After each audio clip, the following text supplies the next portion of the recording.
Good morning दोस्तों। आशा करता हूँ आप सभी कुशल मंगल हो और अपनी तैयारी को बहुत ही बेहतरीन तरीके से कर रहे हो। आज हम स्टार्ट करने जा रहे हैं माता पिता का सपना सीरीज 74, जो कि आज तारीख हो चुकी है 24 नवंबर 2023। करंट अफेयर के मोस्ट इम्पोर्टेंट क्वेश्चनों के बारे में हम डिस्कशन करने वाले हैं। सबसे पहले मोटिवेशन कोड की ओर आगे बढ़ते हैं।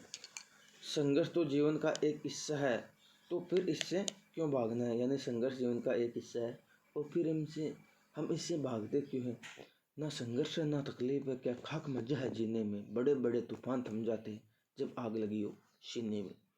दिल में आग और दिमाग में शांति होना जरूरी है। एक न एक दिन सफलता आपकी गुलाम होने वाली है। क्वेश्चन नंबर 1 की ओर आगे बढ़ते हैं। हाल ही में आसियान भारत बाजरा महोत्सव 2023 कहाँ प्रारंभ हुआ। तो ये भी हाल ही में प्रारंभ हुआ है इंडोनेशिया के अंदर, जो कि आसियान भारत बाजरा महोत्सव है। इसको और क्या क्या बोलते हैं, इसको बोलते हैं अंतर्राष्ट्रीय बाजरा दिवस, इसको बोलते हैं मिलेट, इसको बोलते हैं सीरियन और मोटा अनाज वर्ष 2023। ये सभी एक ही चीज़ है। तो मैं यहाँ पे नोट डाउन कर देता हूँ आपके लिए।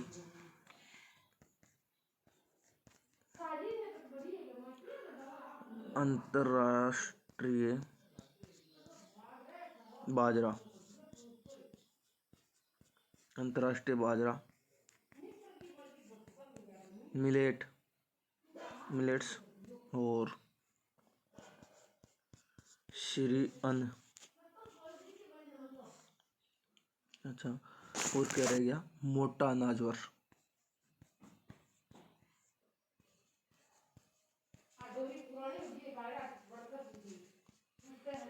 ये सभी एक ही चीज़ है। अच्छा, ये कब मनाया गया। तो 22 नवंबर से 26 नवंबर तक मनाया गया। इंडोनेशिया के अंदर मनाया गया। इंडोनेशिया की राजधानी जकार्ता है। और कौन सा मंत्रालय है, तो कृषि कल्याण मंत्रालय है मनाने वाला, और इसके मंत्री नरेंद्र सिंह तोमर है। सीरियन उत्कृष्टता केंद्र कहाँ है, तो सीरियन उत्कृष्टता केंद्र ये हैदराबाद के अंदर है। आसियान, तो आसियान की फुल फॉर्म क्या है, association of south east Asian nation. ये इसकी फुल फॉर्म होगी, दक्षिण पूर्वी एशियाई। अच्छा, इसकी स्थापना कब हुई, तो 1967 के अंदर इसकी स्थापना हुई। वर्तमान में आसियान में 11 देश शामिल है, जो कि 11वां है वो तिमोर लेस्ते हैं। और आसियान का हेडक्वार्टर जकार्ता के अंदर है। सर्वाधिक द्वीपों वाला देश भी इंडोनेशिया को ही बोलते हैं, जावा। इसके अंदर कौन कौन से द्वीप है, तो जावा हो गया, सुमात्रा हो गया, बोर्नियो द्वीप, ये द्वीप है यहाँ पर। और इंडोनेशिया के अंदर कौन कौन सी ज्वालामुखी है, तो कराकातोवा है, माउंट कराकातोवा है, माउंट सिनाबुंग है, माउंट मेरापी, ये यहाँ पे ज्वालामुखी है। क्वेश्चन नंबर 2 की ओर आगे बढ़ते हैं। हाल ही में तुर्की से भारत आ रहे मालवाहक जहाज गैलेक्सी लीडर का किसने अपहरण किया। तो इस गैलेक्सी लीडर का भी हाल ही में अपहरण किया है। ये हुती विद्रोही है, इन्होंने कर लिया। ये यमन का है। तो ये हुती विद्रोह क्या है कि ये ईरान के पक्ष में है। और जो हुती विद्रोही है, इन्होंने अपने इस मालवाहक जहाज को, गैलेक्सी मालवाहक जहाज है, इसको हाईजैक कर लिया है। क्योंकि ये तुर्की से भारत आ रहा था और इनको डाउट हो गया था कि ये इजराइल से आने वाला जहाज है, तो इन्होंने उसको हाईजैक कर लिया है। अच्छा, हाईजैक करने के बाद में अभी वापस उड़ा लिया है। तो तुर्की की राजधानी तो हो गई अंकारा और यमन की राजधानी होगी सना। और तुर्की को यूरोप का मरीज भी बोलते हैं।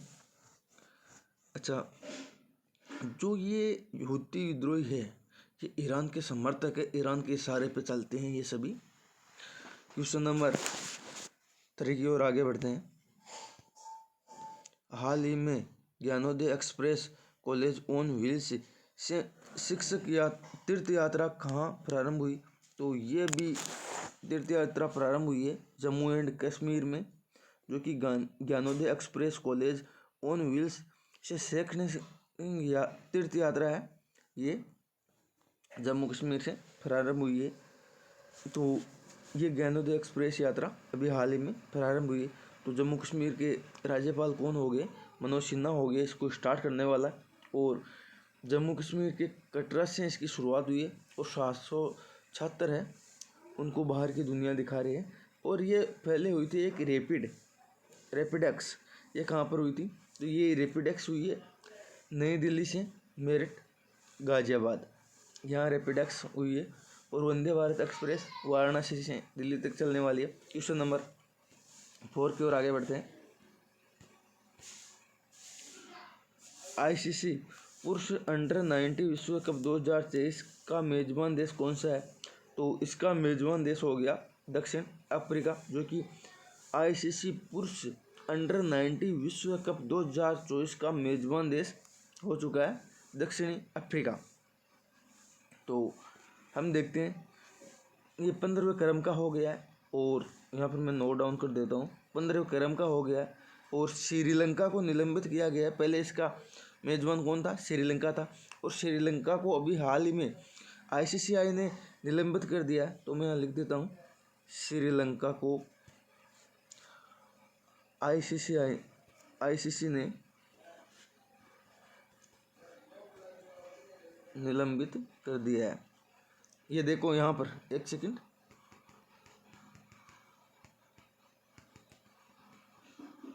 ये देखो, Sri Lanka replace as host of under 90 cricket world cup. तो श्रीलंका को हटाने के बाद में अभी रिप्लेस कर दिया है, तो ये कर दिया है दक्षिणी अफ्रीका को।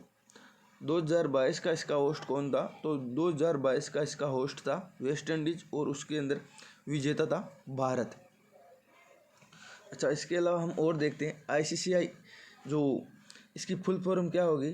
तो इसकी फुल फॉर्म हो गई इंटरनेशनल क्रिकेट काउंसिल। ये आईसीसीआई की फुल फॉर्म होगी। और आईसीसीआई के हेड कौन है? तो ग्रेग बर्कले आईसीसीआई के हेड हो गए। और इसका हेड क्वार्टर कहाँ है? तो यूएई दुबई के अंदर इसका हेड क्वार्टर है आईसीसीआई का। बीसीसीआई के हेड कौन है? तो रोजर बिन्नी बीसीसीआई के हेड है। अच्छा, इसके अलावा हम देखते हैं आईसीसीआई वनडे वर्ल्ड कप कहाँ आयोजित हुआ? तो आईसीसीआई वनडे वर्ल्ड कप 2023 के अंदर भारत के अंदर आयोजित हुआ है। और भारत के अंदर 2023 में किस किस का होस्ट रहा है? तो 2023 में एससीओ का होस्ट रहा है, G20 का होस्ट रहा है, वासेनार का होस्ट रहा है, और एक इंटरनेशनल पुलिस है उसका भी होस्ट भारत रहा है, जो कि नई दिल्ली के अंदर आयोजित हुई थी। और अभी जो आईसीसी है ये 13वें क्रम का भारत के अंदर हुआ है। और G20 है ये 18वें क्रम का भारत के अंदर हुआ है। आईसीसीआई वनडे वर्ल्ड कप जो हुआ है ये 14वें क्रम का कहाँ पर होगा? 2027 के अंदर होगा। ये होगा 2027 के अंदर। साउथ अफ्रीका होगा, नामीबिया और जिम्बाब्वे यहाँ पर 2027 में होगा। क्वेश्चन नंबर 5 की ओर आगे बढ़ते हैं। हाल ही में भारत सरकार ने rapid innovation and startup expansion accelerator कार्यक्रम की शुरुआत किसके सहयोग से की है? तो ये की है अभी हाल ही में ऑस्ट्रेलिया के सहयोग से। ये क्या है कि स्टार्टअप को बढ़ावा देने के लिए एक नीति है, तो इसकी शुरुआत हुई है और नीति आयोग इसके अंदर शामिल है। तो हम देखते हैं नीति आयोग की स्थापना कब हुई थी। नीति आयोग की स्थापना 1 जनवरी 2015 के अंदर हुई थी। और इसके हेड कौन है? तो पीएम इसके हेड हो गए नीति आयोग के। नीति आयोग की उपाध्यक्ष कौन है? सुमन बेरी इसकी उपाध्यक्ष है। और इसके सीईओ कौन है नीति आयोग के? तो बीवीआर सुब्रमण्यम इसके सीईओ हो गए। क्वेश्चन है इस प्रकार से कि भारत सरकार ने rapid innovation and startup expansion accelerator कार्यक्रम की शुरुआत ऑस्ट्रेलिया के सहयोग से की है। तो ऑस्ट्रेलिया के सहयोग से रैपिड इनोवेशन स्टार्टअप, आपको इतना याद रखना है कि भारत सरकार ने रैपिड इनोवेशन स्टार्टअप है वो ऑस्ट्रेलिया के सहयोग से शुरुआत की है। क्वेश्चन नंबर 5 की ओर आगे बढ़ते हैं। हाल ही में पंकज आडवाणी ने 26वीं बार विश्व बिलियर्ड्स चैंपियनशिप का खिताब कहाँ जीता है? तो पंकज आडवाणी ने यह खिताब जीता है कतर के अंदर। तो क्वेश्चन नंबर 6 का आंसर सी हो जाएगा। अच्छा, पंकज आडवाणी के बाद अरे में और देख लेते हैं। तो आपको कहीं भी नाम आ जाए, एक तो बिलियर्ड्स, ये बिलियर्ड्स, एक आ जाए जो है आपका नाम स्नूकर। ये दोनों एक ही नाम है और इस खेल का हकदार पंकज आडवाणी है अभी तक भारत के अंदर। और ये कुछ दिनों पहले हुआ था, तो कतर दोहा के अंदर हुआ है। अच्छा, इसके अलावा हम देखते हैं कतर दोहा में और कौन सा हुआ। तो कतर दोहा में 26वें क्रम का फीफा वर्ल्ड कप भी हुआ था। और फीफा वर्ल्ड कप का जो शुभंकर है वो लाइव शुभंकर है। और अर्जेंटीना इसके अंदर फीफा वर्ल्ड कप में जीता था, फ्रांस इसके अंदर हारा था। और जो पंकज आडवाणी जीतते हैं इसमें बिलियर्ड्स में, ये जीते हैं जो अपने ये सौरभ कोठारी है। सौरभ कोठारी को हराकर जीता है। तो उप विजेता कौन हो गए? उप विजेता हो गए सौरभ कोठारी, ये हो गए उप विजेता। क्वेश्चन नंबर 7 की ओर आगे बढ़ते हैं। एक सेकंड। हाल ही में जीआई टैग प्राप्त शिव बकथॉर्न का संबंध किससे है? तो इस शिव बकथॉर्न का जो संबंध है वो हो गए लद्दाख से है शिव बकथॉर्न का संबंध। अच्छा, अभी लद्दाख का जो ये शिव बकथॉर्न है इसको जीआई टैग मिला है। जीआई टैग की अवधि होती है 10 साल और इसको जारी करने वाला मंत्रालय है वाणिज्य मंत्रालय। और इसकी स्थापना हुई थी 1999 के एक्ट से। और ये शिव बकथॉर्न है, ये खट्टा फल है, लद्दाख गोल भी बोलते हैं इसको। और ठंडे रेगिस्तान की सोने की खान भी शिव बकथॉर्न को बोलते हैं। क्वेश्चन नंबर 8 की ओर आगे बढ़ते हैं। हाल ही में भारतीय मसाला अनुसंधान संस्थान कोझिकोड ने काली मिर्च की कौन सी नई किस्म विकसित की है? तो ये अभी हाल ही में जो विकसित की है ये की गई है IISR चंद्रा, जो कि भारतीय मसाला अनुसंधान संस्थान कोझिकोड ने काली मिर्च की नई किस्म IISR चंद्रा को अभी हाल ही में विकसित किया है। अच्छा, IISR की हम फुल फॉर्म देखते हैं। तो IISR की फुल फॉर्म हो जाती है Indian institute for spice research. आप नोट डाउन कर लीजिए, Indian institute for spice research. पूछा नहीं जाता है ये क्वेश्चन, फिर भी नोट डाउन कर लीजिए, क्या पता बाई चांस आ भी जाए।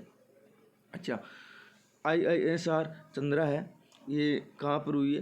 तो कोझिकोड केरल के अंदर अभी विकसित हुई है। अच्छा, इसके अलावा आगे देखते हैं। जो IISR चंद्रा है ये काली मिर्च की किस्म हो गई और अधिक उपज देने वाली किस्म होगी। भाई कुछ दिनों पहले आई थी HD 3385। ये किसकी किस्म है? तो HD 3385 है, ये गेहूं की किस्म है।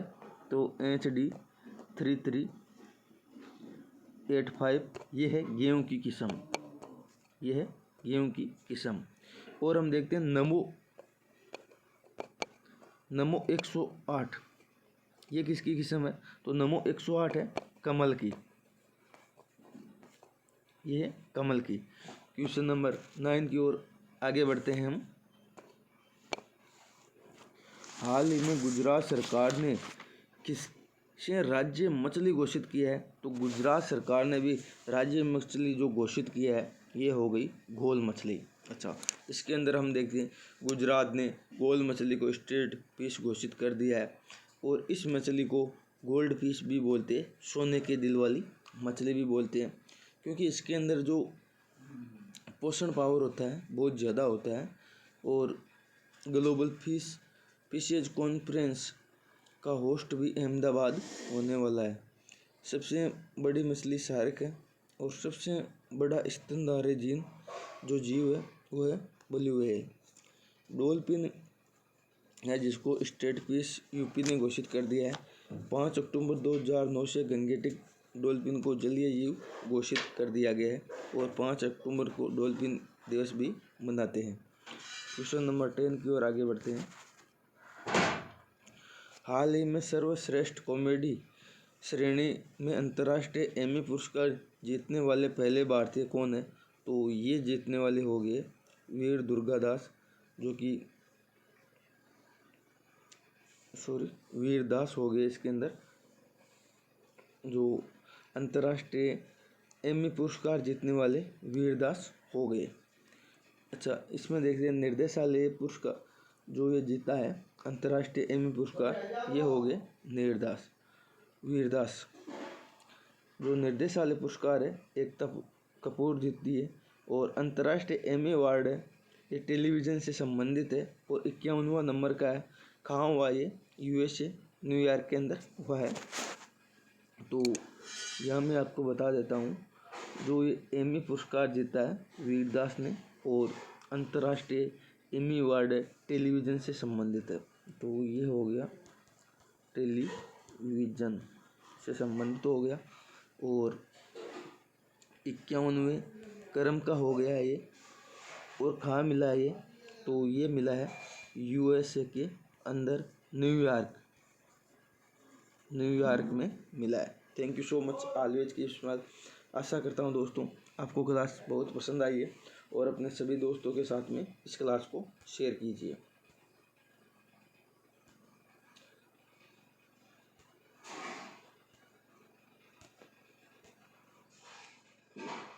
आपको